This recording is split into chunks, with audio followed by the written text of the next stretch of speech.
Kakinada SEZ భూములు తిరిగి రైతులకే, గ్రామీణ ముఖ చిత్రం మారేలా పల్లె పండగ, రిజిస్ట్రేషన్ స్టాంప్ డ్యూటీ మినహాయింపు.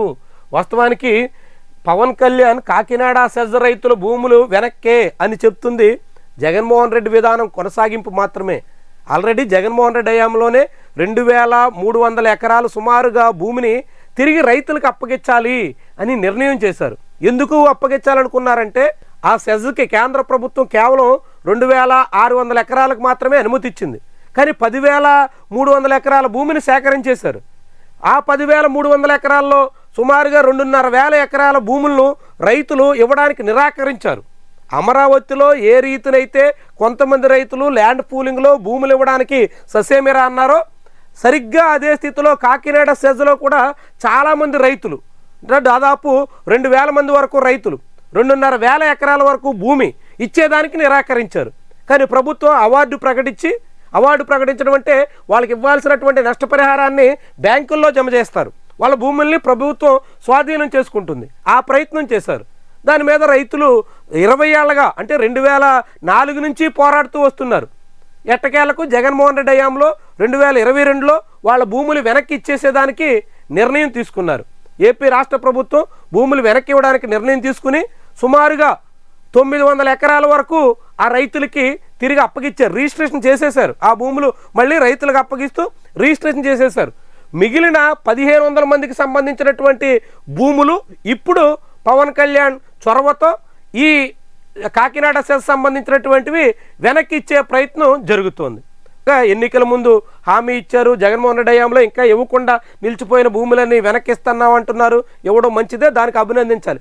కానీ పవన్ కళ్యాణ్కి ఏమాత్రమైనా చిత్తశుద్ధి ఉంటే తన నియోజకవర్గంలోనే తన ప్రాంతంలోనే ఉన్నటువంటి ఆ కాకినాడ సెజ్ని అభివృద్ధి చేయాలా, అభివృద్ధి చేసేందుకు తగ్గట్టుగా పరిశ్రమలు రప్పించాలా. ఒకవేళ పరిశ్రమలు ఇప్పుడప్పుడే వచ్చే అవకాశం లేదనుకుంటే తిరిగి మొత్తం భూములన్నీ రైతులకు అప్పగిచ్చే ప్రయత్నం చేయాలా.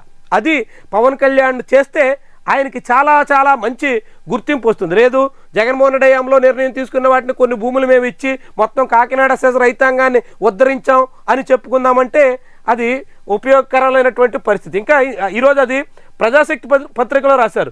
మిగిలిన భూముల పరిస్థితి ఏమిటి? దాదాపుగా కాకినాడ సెజ్ ప్రైవేట్ లిమిటెడ్ సంస్థను 2003లో ప్రారంభించారు. దీనికి సంబంధించి 10,500 ఎకరాలు ఉన్నాయి. కేంద్రం 2,587 ఎకరాలకు మాత్రమే సెజ్గా అనుమతి ఇచ్చింది. కానీ రాష్ట్ర ప్రభుత్వం 5,120 ఎకరాల రైతుల నుంచి మిగిలినటువంటి భూమిని వివిధ రకాల సంబంధించినటువంటి ప్రభుత్వ ఇతర రకాల భూముల్ని తీసుకుని మొత్తం 10,500 ఎకరాలకి చేర్చింది.